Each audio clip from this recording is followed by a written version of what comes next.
Liinkii yuutuuba jala maaliif hin keenye? Dirqama chaanaala kee hunda ziyaaruun qaba. Koomentiidha. Kan lammaffaa immoo barruu as guddisi yeroo waraabtu. Kun beekamaadha. Koomentii lamaan tanaarraa wanni qabadhee dhufee fi yaada silaa namoota naaf barreessuuti. Warra naaf barreessitan hundi keessanuu guddaa galatoomaa isiniin jecha obboleettii.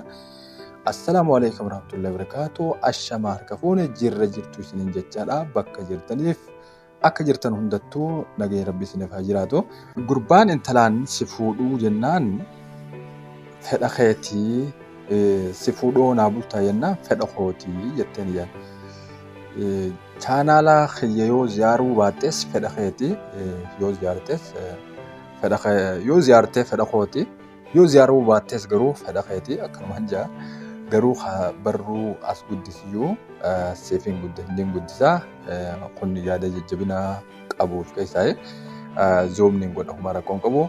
Mee arras appilikeeshinii haaraa tokkoon isinii fide. Appilikeeshinii kunis yeroo hundaa'u ani liinkii isaa diskiriipshinii waan jedhamu kana waan namni kan hin beekneef telegiraama jalatti maxxansa. Telegiraamni chaanaala Gadaa Oroodha. Isa kana amma appilikeeshinii arras hin barsiisu. Appilikeeshinii kanaanin wal isin barsiisa.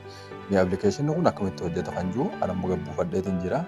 Isin ammoo install godhattan yookaan daawunlood godhattanii akkasuma hogguu hojjetu akkamiin hojjetaa kan jiru maaliif irratti hojjetu kan jiru mee waliin ilaalla. Appilikeeshinii kana amma isaatu naaf hojjechaa jira. Isa kana dhaamsee amma yuutuubiitti hogguun deebi'ee inni hojjetu moo hin hojjetu waliin ilaallee achi booda serverii isaa hamma tokko keessa yaanee haalaallu. YouTube'ni reefuun tana dheenee jiru ammaan tanaaf akkamiin hojjetamu hin hojjetu kan jiru ni mara malee hin hojjetu ni argitan obboleetiyya. Akkasuma chaanaalli biraa yeroo hedduu yeroodhaan waraabu chaanaalota garaagaraa isin garsiisan achi booda waraaba. Maaliif isin amansiisuuf malee waan biraati miti akkasuma hin dalagu. Appilikeeshiniin ammaan tanaa keessaa baafne kun ni dalagamu hin dalagu irratti yeroo takka irratti dhoofnee halaallu serveriinsaa zeen firii isuma kana waan keessa seenee isin garsiisu jira isin qabu. Zeen firii argitan jechaadha. Zeen firii waan fi zeen firii tuu kan jiru kana keessaa isin kan gubbaa kana filattanii kan gubbaa kanarra hogguu haayatan kana ni argitan jechaadha. Kanarra hogguu haayatan yoo kanarratti isin didees ammoo zeen firii haala jala kanatti gabbuutanii jijjiirachuu ni dandeessan fedha keessanii waan ta'eef. Kun amma serveriin isaa waan diles nama dhibuu miti keessaa baanee mee haalaallu ni dalagamu hin dalagu kan jedhamu. Amma irratti haadhoofnu diskonnektii irraa konnektii deemna. Inni kuni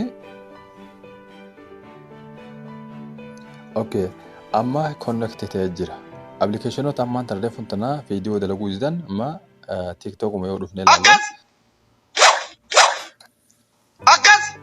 TikTok irratti hogguu ilaallu liivillee ni hojjeta. Warra liivota hundi isaaniitu ni argitan jechaadha kun ni hojjeta. Walumaa galattuu kana jechuu wanni fedheef isinuma agarsiisuu fi warreen hin hojjetu irra guddaan nama keenyaa kun hin hojjetu waan jedhamu kana sii gumaachanii gumaanni isaanii guddaan hin hojjetu kan jedhamu hamilee wal cabsuudha kuni. Appilikeeshinii yeroodhaan gallakkisu isamaan itti fayyadamu jiruun gallakkisaan walumaa galattuu isaan itti fayyadamu jiruun gallakkisa waan ta'eef akkasitti hubadhaa isinii jechuu barbaadeeti. Appilikeeshiniin kun yoonii fi isiniif hojjechuu didee gara keessootiin dhuftanii na gaafachuu dandeessan.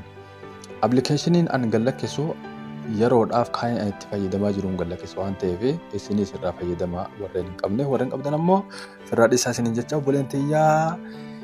Viidiyoo kana hogguu laaltanii laayik godhuu hin dagatinaa harkumaan gattuqaa histiin godhinaa walaa jajjabeessuun isiniin ja'a.